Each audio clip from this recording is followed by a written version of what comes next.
Esingakhanye sifunde. Oh. Genesis 28 verse 15. Phaya kukhomazwi abhalwe ngolu. Uyabona? Ndinawe. Yes, man. Ndiyakugcina apho yakho. Yes. Andiyi ukushiya. Yajoyina. Lamazwi. Emvuselelo.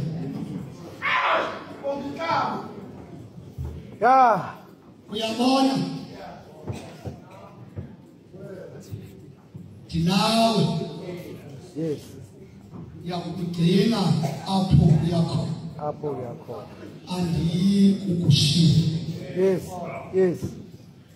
Apha ukwincoko phakathi kaThixo noYakobi.